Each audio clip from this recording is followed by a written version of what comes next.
What can we do when new trucks are getting so expensive, Nathan? We could try wearing different types of cologne when we go to the dealership and try to get them to pass out if it's really, really strong stuff. Like lots of Old Spice or something? Oh, no. Don't diss the Old Spice. That's what I wear. No, like Axe or whatever the kids wear in high school. Then you get them to surrender. But otherwise, they mark up prices and they absolutely take you to the cleaners. We don't want that. No. But, I mean, of course, used truck market is also pretty crazy. But this episode of TFL Talkin Trucks is dedicated to saving money as much as possible, right? That's right. And so what we're going to do, amongst other things, is we're also going to talk about some picks that we did locally with trucks that are at $25,000 and lower. And we'll explain the pricing a little bit. And we're going to give you our best picks. Actually, some of my dream trucks for used trucks. And maybe your dream trucks as well. So mid-size, half-ton, heavy duties, and also some trucks, some used ones to stay away from. To avoid like the plague. Yes, but before we dig down into the affordable used trucks, how about we thank our supporters? Absolutely. Patreon supporters are huge, and they've helped us do what we do today. So thank you, guys. Andre, who do we got this week? Yes, so we actually have 4 people within the last week supporting us on patreon.com/TFLcar, which we love your support. Matt Kolb. This is not Matt who works here. It's a different Matt. I was going to say, does he want to raise? It's a very similar name to one of our... Sorry, Matt. Yes. Sorry, Matt. No, Matt Kolb. Michael donated. Mikimus HD. Okay. And also Joe. Fantastic. And these are the names that they provided. So, okay. So I'm not making this up. That's totally fine. Thank you guys so much for helping us do what we do, especially right now. It's a tough time for a lot of people. We do appreciate it. I'm shocked by the support. Yeah. So how do you want to do this? So do you want to start in the mid-size segment with our best picks, the worst picks? How do you want to do this?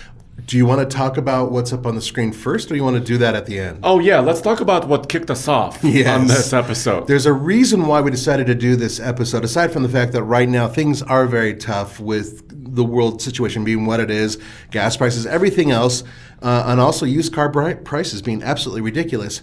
And then we discovered something. Yes. So this is a recent email from one of our viewers, Clay J. And he noticed he was at one of his local Toyota dealerships. He found a new 2022 Toyota Tundra, which is an all-new truck, and it was marked up. And this is a simple truck. This is an SR5. This is not, a platinum one. This is not a fancy one. It's one step above the base, right? Yeah.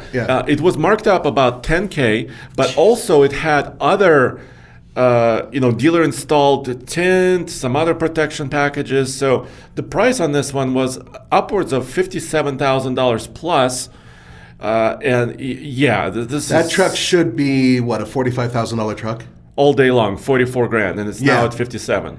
So that's what kicked us off. That's because ridiculous. Yes, and this is not just one dealership. Many dealerships are doing these things. Yeah. Now other dealers, there are dealerships out there that are really trying to play ball properly. They're trying to stay at MSRP. We know that it's difficult for a lot of dealers to do that because there's just not a lot of supply.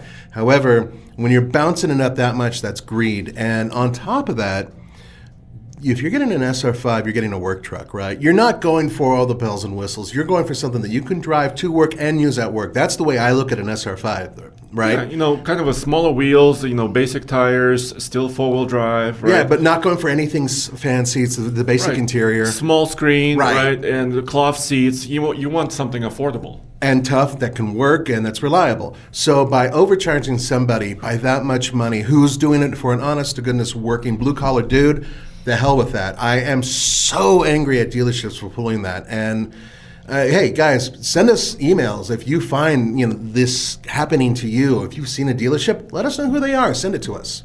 And also, I have a picture. If you're watching us on TFL Talk YouTube channel, you can kind of see what we're talking about. If you're not watching us, listening to us, thank you. Thank you for listening. Of course. And so I also welcome is stories like this. Charlie W. sent us his 9-year ownership review of his 2013 Ram 1500 truck. So if you have a truck that you've owned for several years, and you want to give us some feedback on that truck, good or bad, send it to us at ask@tfltruck.com. It's a good-looking truck. We'll put it on tfltruck.com, our website, and talk about it in podcasts. Yep, which is exactly what we're doing here. Yeah. So, okay, let's start. Do you want to start? By the way, I picked my favorites. You picked your favorites and not favorites. That's correct. What if we picked, and we didn't tell each other? Okay. We're not telling, well, we haven't told each other yet. No. What if we picked all the same trucks? We didn't. What? We didn't. I know your taste. That's why I deliberately. There are a couple things. For one thing, in terms of the trucks to avoid, I guarantee you we didn't pick the same trucks. Okay. And in terms of the trucks to buy, I first of all looked at Denver. I was looking locally too. But you were looking Boulder, weren't you? Well, Boulder, Denver area. Oh, okay. I was mostly on Craigslist. Okay, I was on Craigslist and also on Facebook Marketplace. Yeah. So I kind of bounced between the two of them. Okay. But I mostly kept it in my neighborhood. So this is going to be a surprise. So Yes. hit me with a midsizer. Can you hit me? Yes. This is to buy. To buy. To buy. I only have a couple to avoid, but I wanted to talk about I actually really like this one. And you guys know that I like Nissan trucks. They're not necessarily my favorite, but I think that they are undervalued for what they are and how good they can be. And just give me 1 second to get there. And one of the trucks that I was looking at is a 2012 Nissan Frontier Pro 4X. Now, by the way, we decided to stick at a $25,000 and under budget. Mm-hmm. And I found one, and this thing is in great condition according to this, 77,000 miles for $16,900. Now, think about that. That means that it has all the components pretty much of everything leading up to a 2020 model, right? Before they changed the engine and then, all the other stuff. And it's black. It's probably the only thing. I would rather have a white truck over a black truck only because they're so hard to keep clean. But it's in good shape. The interior is in great shape. And the cool thing about the Pro 4X models is the fact that they have a locking rear diff. And I like to go off-road. So having that is a huge thing. Yes, it has the 4-liter engine and it has the 5-speed auto. One thing I'd probably do is get this manual, which I couldn't find one with the Pro 4X package that was with low mileage. But I'd get the manual because it is even more bulletproof than the automatic. The 5-speed auto, some people do have problems. I had a few problems with mine in my Nissan Pathfinder, which is the same basic thing. Just some minor issues that could be fixed, but the point is that I think that if you treat a manual properly, you can make it live forever. So anyway, that was the truck I found, and I loved it. What year did you say? 2013-ish? 13. Mm-hmm. Okay, but you could technically find them, like you said, 2019. You could go way back because it's the same thing. But they get more expensive, of course. Exactly. Yeah. But the 77,000 miles. Low mileage. That's pretty low mileage for that money. So instead of going out and spending $40K on a new truck with all those plus, goodies, or more, yeah. you can get a midsize at that price. And I think that's a good price. And I still think they perform as good as some of these new trucks, except for maybe MPG. Just to back you up on this one, I remember this guy. There's a story from a couple of years ago from a Chicago Auto Show where this gentleman near Chicago area put about 1 million miles on his 2007 Frontier. Yeah. And this was, I believe, a 4-cylinder truck. Just a very basic Nissan. So, which are the best ones out there in terms of longevity. And look at the condition. I mean, he kept it in great... really. And didn't he do was it parts or something that he would drive around all over the country? He delivered packages. Or medical. Oh, it was medical. I think also medical. So anyway, great truck. I would agree with you. I think the 4-liter V6 is great. Yeah, it was inefficient, but otherwise they built hundreds of thousands of those engines, and they are tough as nails. Yes. So, do you want to hear mine? Yes. And this is under 25K, to buy midsize. Midsize. I decided to go a little bit more unorthodox. Unorthodox? Yes. Okay. Sorry, I couldn't help it. Unorthodox. So what'd you get? Oh, you got a Honda. The most typical thing would be to say Tacoma, right? No, yeah, I didn't want to do Tacoma. I don't want to say that because, by the way, Tacomas. I just saw a 2002 model for 25K. I was seeing you and I probably they're saw the overpriced. Same. They're way overpriced. There are some you can find Tacomas, but the thing is that if you find one, let's say for $15,000 that has everything you want on it, it's going to have 225,000 miles on it. Yes. So I decided to pick And this is actually a truck that I've been also lusting after. Okay. A 2011, which is one of the last of that generation. Yes. Ford Ranger, 4-liter V6, 4-wheel drive. Is it back then? They still did. Was it a Splash? It could be a Splash. I don't know. I don't care. I don't. It doesn't have to be a Splash. Right. But I'm trying to look up a picture of it here. My family had one of those. They had but it's the same thing pretty much. Was a 93. Yeah, they had a 93 Ford Ranger with the 4-liter. Yeah, but I'm talking more recent. This is the same thing though. No, well, so you know what kicked me off? The Mazda, the B4000. Here we go. That's a Ford. There was a 4-liter Ford, and actually it was a kind of a little bit rough shape. But then after I drove it and liked it, I decided I really want a more recent Ranger, not the current generation Ranger. Yeah, the previous one with the beefy 4-liter. Exactly. So that's the one I would get. I found one for around $15,000 as well. If you get that one had about 130,000 miles. If you get lower mileage, of course the price goes up a little bit. But I think a low miles 2011-ish Ford Ranger 4-liter, especially with 4-wheel drive. The only negative is only extended cab. They never sold. Not here in the United States, yeah, which is a real shame, and I think part of that had to do with the competing with its own brands, and that's why they built the Explorer Sport. Remember those? Yeah. And they had an impossibly small bed. They were kind of cool though. You know what I like? And in fact, you're showing a picture here. For those of you who can't see, there's a yellow Ford Ranger. They had a limited run on Ford Rangers that had they were yellow, and they're kind of like the lifeguard. Kind of themed. Yeah. And they were super cool, and they had the off-road package and everything else. I thought they looked really cool. That was my thing, though. And my thinking for this Ranger is, once again, they built hundreds of thousands of these things. Yeah, they did. I've seen one in my neighborhood, basically the same year, 2011. Flawless. If the owner keeps care of it, they don't rust much in many places. If their garage, especially, and I think really great truck. The size is almost ideal. You know what I mean? Like the overall length, they'll fit in any garage.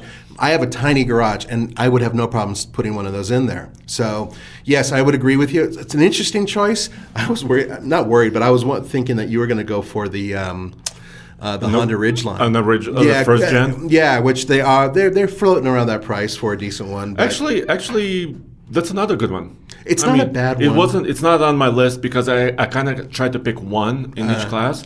But both you and I love that first generation Ridgeline. You want to hear my half-ton choice? This is not only my half-ton choice; it's my favorite choice on all of these. Of them all? Of them all.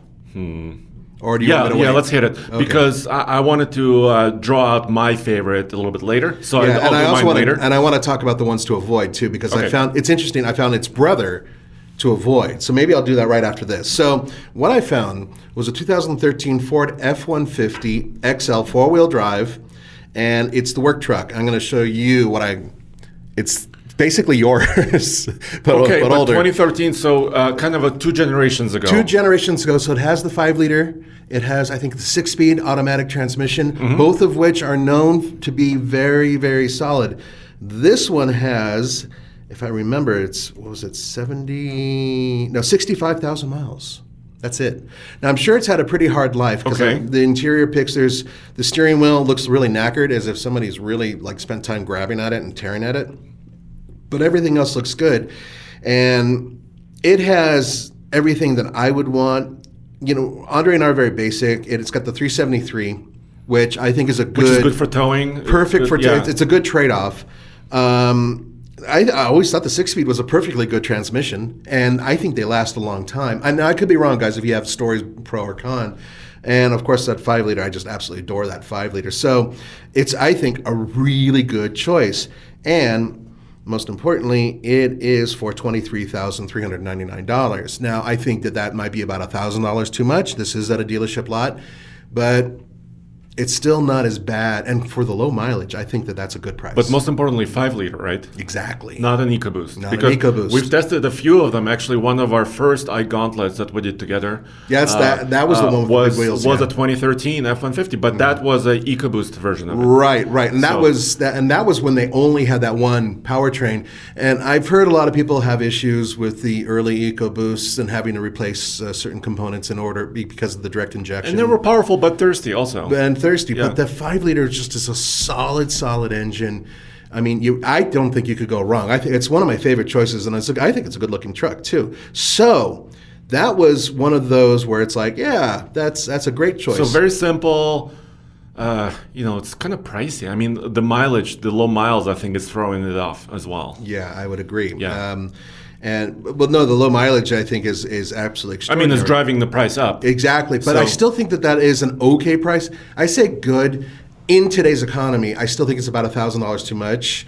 And I think you might be able to whittle them down, but it's not a dealership lot. Now, Andre, I wanted to continue because I'm going to go on to something to avoid, and it is its brother. Oh, what is that? Another 2013 Ford F-150. This is a Platinum, but there's a problem. There's one that's visual that you could see right off the bat. What's the problem?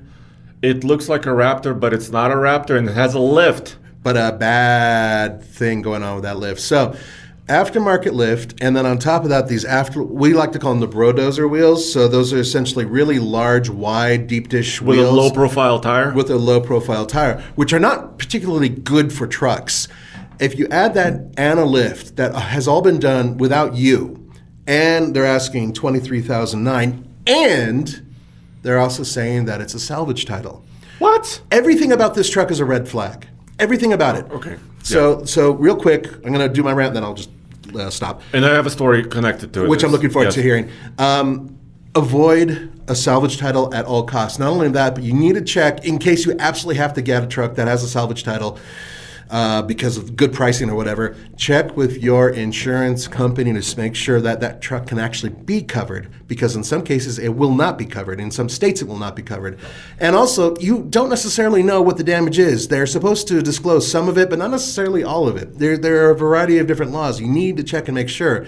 I do not recommend getting, first of all, a salvage title ever. And then on top of that, getting a vehicle that's already been lifted, especially one like this where the lift wasn't really done for off-roading. It was done for looks, obviously, because you have those deep dish wheels with the crap rubber, not built for off-roading, not at all. In fact, they're lifting and lowering it at the same time, which makes no sense to me. That type of setup is strenuous for your drivetrain. It's strenuous for your axles. It's not a good thing for brakes. It's just a bad idea. So everything about this truck screams, stay away. And when I was picturing the best trucks, like you said Frontier, I said Ford Ranger, I'm picturing in my mind, and the images we're showing you are stock trucks. Yes. Specifically stock. Not lowered, not lifted, not anything else. I mean, a stereo, if they put a stereo in it, okay. Yeah, okay. Let it go. But in terms of, you want it, one of the important things is being able to take it to a dealership mechanic and have them service it if necessary with OEM parts. And the more crap you add to a vehicle, the less the chance of it actually being able to even use OEM parts, much less have a warranty. In some cases, some of these trucks could still have their warranty. Yes. And so I have a story connected to this because we've been shopping for big giant SUVs for our Go Big series, right? Yes. Which is actually coming to TFL Truck really soon. In May. Yeah. So within a few weeks. And we, you know how I love, and Mr. Truck loves quadra-steer. Yes. Right? Four-wheel steering on older GM Delco, trucks. right? No. But it's GM. Yes. I forget. Sorry. Anyway, we found this heavy-duty Suburban, which is already hard to find, with quadra-steer. That's rare. That's like a unicorn. Yes, and the price was right. It was like $9,500 or something, which is perfect because our budget was $10,000. Yeah. So it was snowing, but no matter. I said I want to go check it out. We called the gentleman who was selling it. I met him near their house at the grocery store, and here it is. Pulls up. And the picture showed it with a slight lift, so I was expecting it to be lifted. Well, it had a significant lift. I want to say 3 to 4 inches. And slightly larger tires, but beefy off-road tires, so properly done tires. Okay. And I'm like, oh, okay, so this is okay. I mean, let me drive it. So we jumped in. I started driving it. The steering felt loose. It accelerated okay. Quadra-steer worked. I was making this tight turns, especially in the parking lot. And it turns like a small economy. Yeah, it turns amazingly. And then we accelerated. It had good acceleration. And then I said, well, I need to check the VIN and what's the history of this truck. And he didn't want to share a lot of information. I was like, do you have the title? Can you show me the title? He's like, no, my title is at home. What? And then I said, well, and he said, oh, but I have an emissions, it passed emissions. So he showed me an emissions slip. Yes, so what? And then, come to think about it, I ran the VIN, finally, because I got the VIN, finally, when I was there, salvage title. That seller he wasn't upfront about it. He didn't say it was a salvage title. I had to find out for myself. But in the VIN check, it said heavy rear collision. So I think what was going on, whoever did it, I don't think he actually lifted it, but whoever did it tried to mask the accident by lifting the truck. You know what I'm saying? Making it more desirable maybe to somebody. Lift it up, and that way they're able to pluck what's, the rear components out, replace them, and then add a bunch of off-road components. Oh, yeah. The airbag light was on. That's not good. It had some other service light was on. That's not the bad. check engine light, but what was it?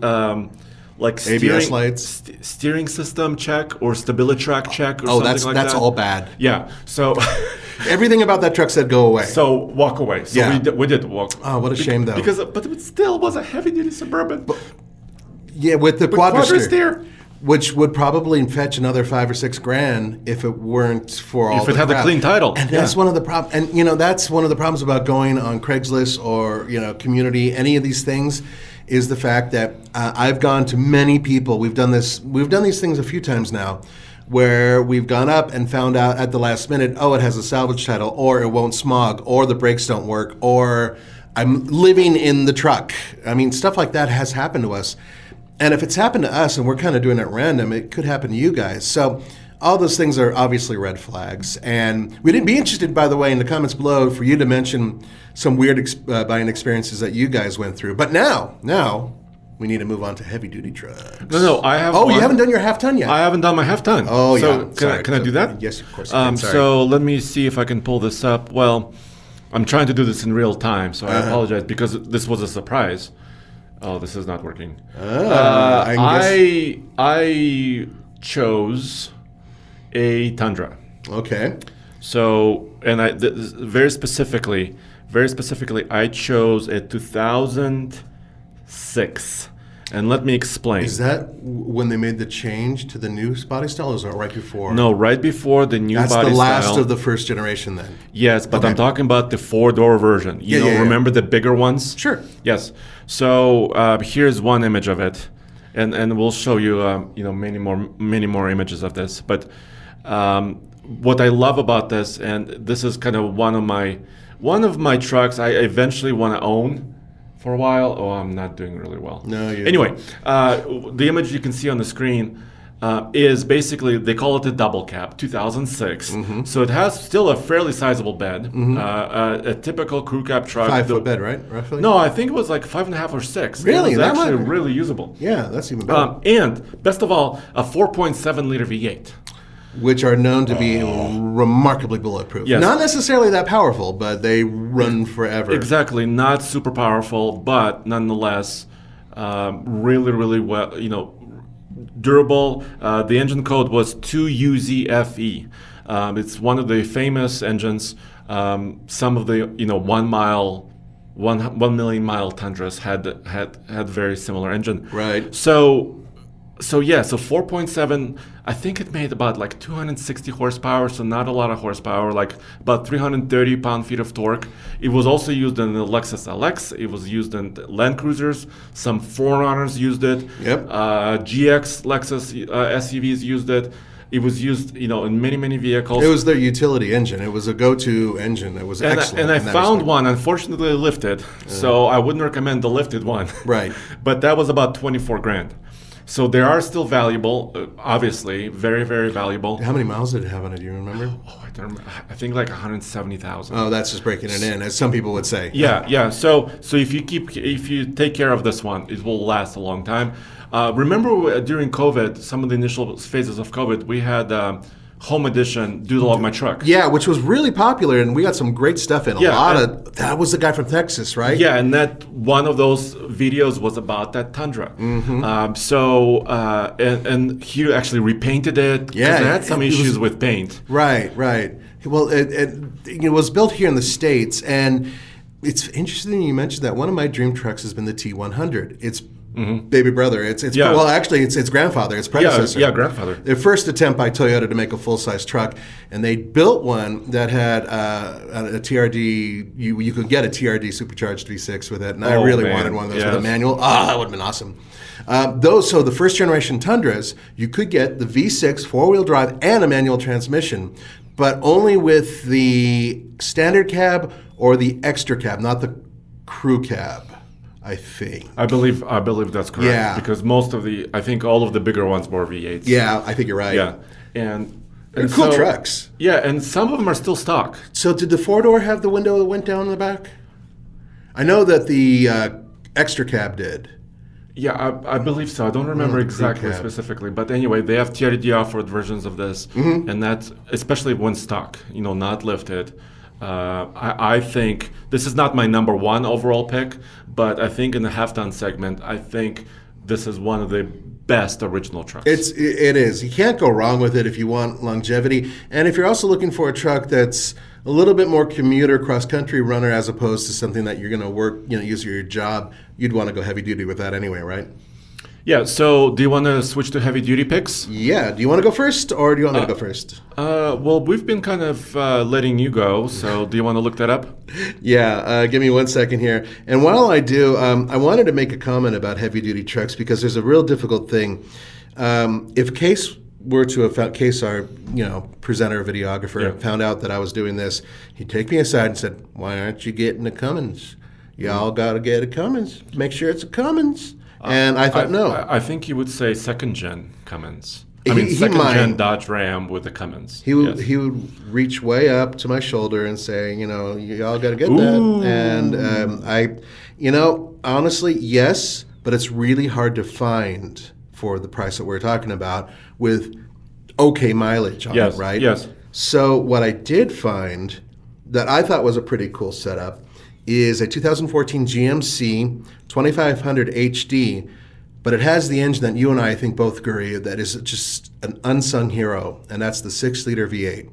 And it's hooked up to a 6-speed automatic, not the 8. This is the 6-speed. Or not the 4, not the 5. No. Not the previous 6 ones. And so it is, I wouldn't say bulletproof, but I think there's an awful lot of GM people out there who have just said again and again that this setup, while it may not be the most efficient, is remarkably capable and remarkably robust. And I would agree. And this is a long bed. I can show Andre this picture here. You said 2014, correct? Yep. Okay, so the one you found was kind of a work version of it. It's a work version. Once again, I'm going towards the basic. And this one has a work rack on the roof. That's not a modification to worry about, although that will tell you something, that it's been used. That has been worked. It's been worked. So I absolutely adore that. How much money did you find it for? Approximately $19,995. So basically $20,000. Okay. And I think that, and also the mileage on it, it had 170,000 miles on it. But I still think that as long as it was maintained, and according to this, it's been well maintained. This is one of those vehicles that can go 250,000 miles if it's maintained well. And I just think it's just a strong truck. Very, very capable. Yeah, crap mileage, but you're getting a heavy-duty truck. So basically the way you went with your heavy-duty choice, because the budget-minded, right? Because we are budget-minded, you couldn't find, more recent truck with a diesel engine because those prices are way above. They're way up there, and also over 200,000 miles for almost every single one I found that was within, that I would want. All the trucks that I've been selecting have been four-wheel drive because we live in Colorado, and not having four-wheel drive here can be an issue, especially right now. It's snowing outside right now. So that's what I wanted to choose. And in this particular case, I thought of a truck that's strong, fairly inexpensive to maintain because it's a work truck, and it has what I think is a very reliable V8 and a very strong automatic transmission. Makes sense. Yeah. So for my heavy duty pick, I had a tough time because I'm sure you did. You know me, I love heavy duty trucks in general, and since we're buying used, because new, forget about it. Yeah. 75,000, 85,000. You know, we just did the video gauntlet this week that hasn't published yet. We were comparing a $68,000 diesel Ram to a $76,000 diesel Chevy. Just nuts. So those prices are kind of way in the stratosphere. Right. So I went older because I wanted like $25K is our budget. So I went older. I thought about Case, of course, because he owns basically, you know, the second generation. One of the the last year for that was 2002. That's not exactly his truck, but 2002 Ram second generation truck, Dodge Ram at that point, with a 5.9 liter 24 valve Cummins diesel. I had trouble finding them under 25K, but I did. Okay. And a couple were high mileage examples. By high mileage, I'm saying approaching 200,000 miles. Yeah. But still, that's a solid powertrain. Yes, it is. Especially if the transmission was taken care of, or maybe it has a newer transmission attached to it. Case would swear that it goes 500,000 miles without a problem. Yes, and he actually tuned his truck himself. Oh, like ridiculously. And by tuning, I mean hardware tuning, not software tuning. No, it's just turbochargers, injectors. You practically have to take coal from under the ground and shove it into the truck, burn it, and then it'll run. Seriously, it's that ancient in that respect. One of those I found for under 25K. Then I also went to Ford.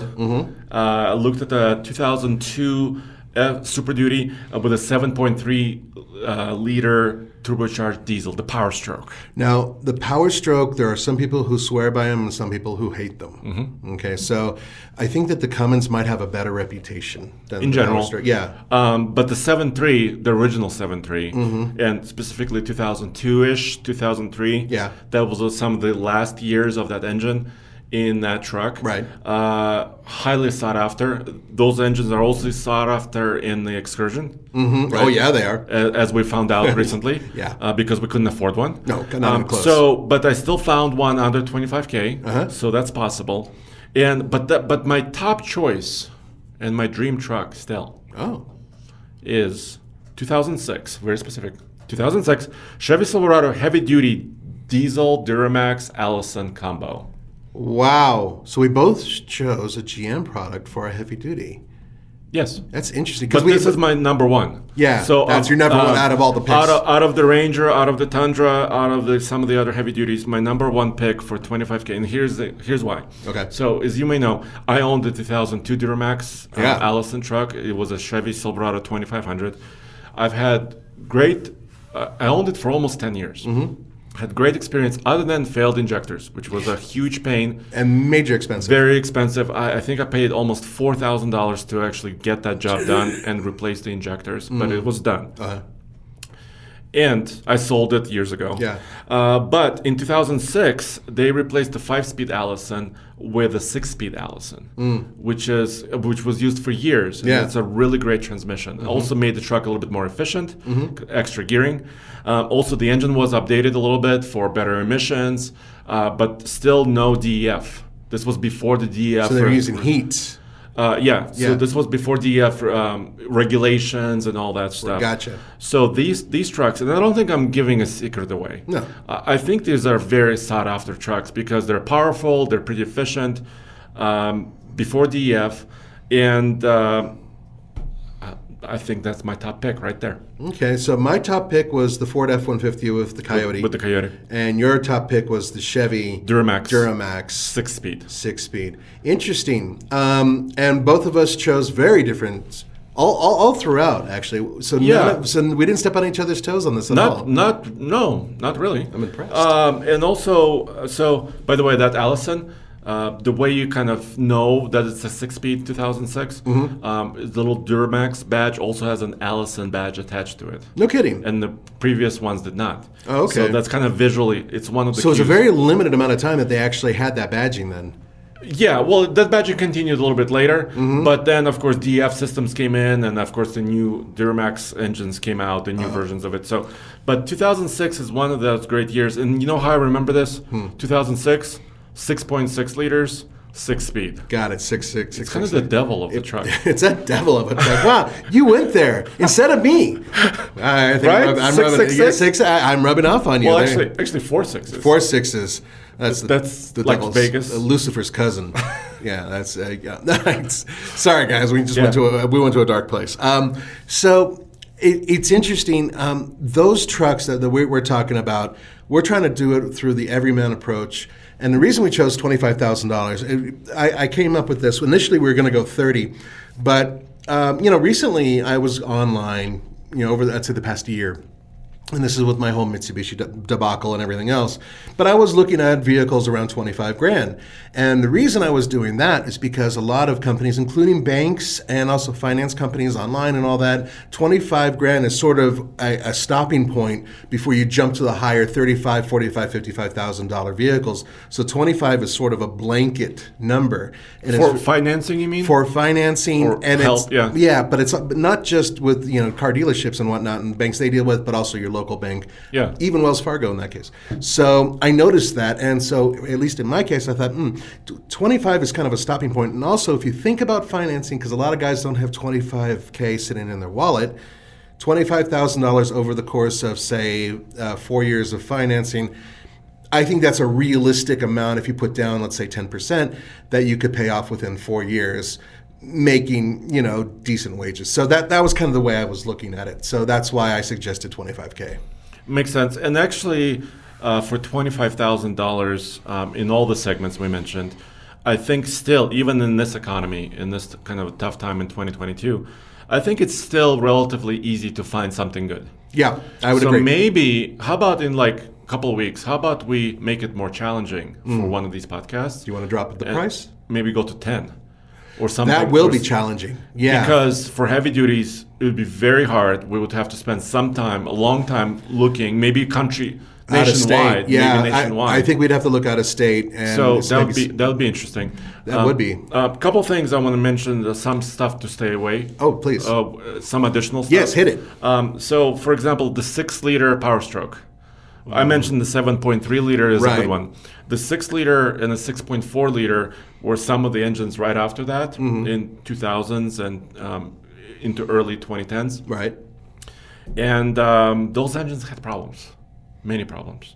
Like we know somebody who had a 6-liter powered Excursion, always in the shop. Yeah.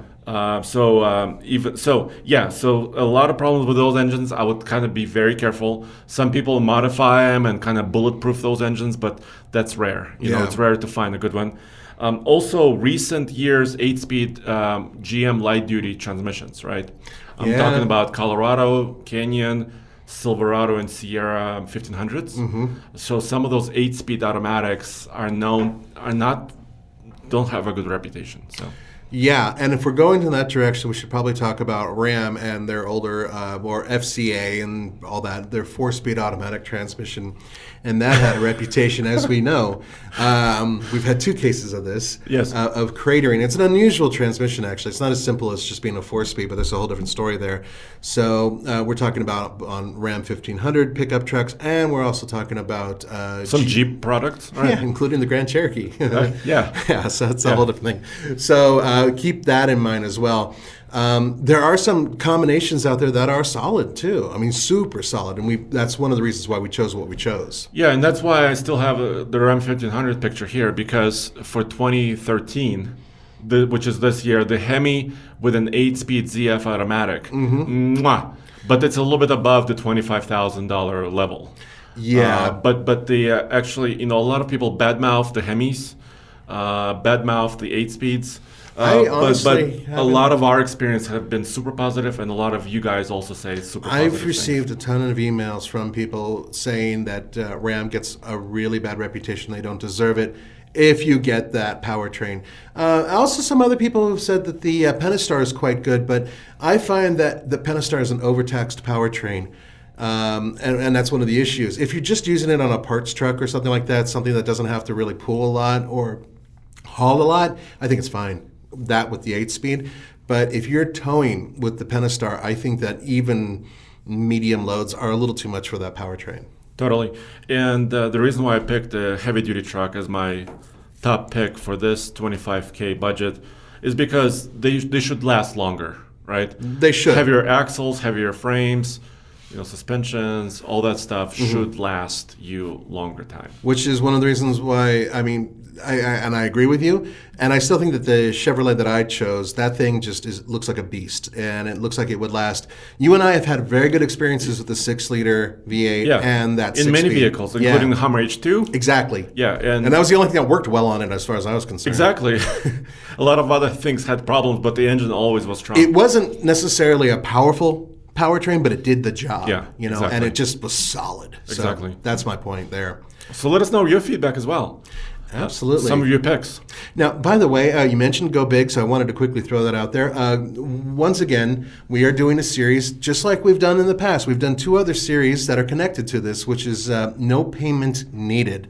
We were talking about budgets. Well, there we go. Initially, our first budget was $5,000. $5,000. And that was for pickup trucks. That was before prices went crazy. Yeah. And then it was $2,500, and we got 4-wheel drive trucks-ish type things. And including a Jeep. Including a Jeep. And that was our recent series, and that one wrapped up 6 months ago or something like that. About half a year, Yeah. And now we're doing Go Big, and that's another part of the the No Payment Needed series. And that series basically means that the 3 trucks will be bought, giant SUVs, and we're going to turn them into budget overlanders. And take them to Moab, of course, our favorite place. Of course, and we're going to hit some pretty hard trails. This is not going to be one of those things where we just take it through the desert. So stay tuned for that. That series is almost finished. And well, we've been filming a lot. We've been doing a lot of filming. If you watched TFL Classics, you may have noticed Tommy did overviews of those vehicles already. Yeah, shortly after we bought them. Very, very popular. Escalade versus Excursion versus Suburban. So, but stay tuned to TFL Truck because we have, drag racing, of course. We have Towing. Toby. And Toby, our mechanic, looks at them and makes fun of me, of course. And then towing, like you said, and also Moab. And serious off-roading. And you'll be interested to see how we modify these vehicles because it's not normal because we're not normal at TFL. Well, thank you for joining us here at TFL Talkin Trucks podcast. Be sure to check out also TFL Talk, our sister podcast. Yep. And check us out, tfl-studios.com. Guys, thanks for joining us. Have a great week. We'll see you next time.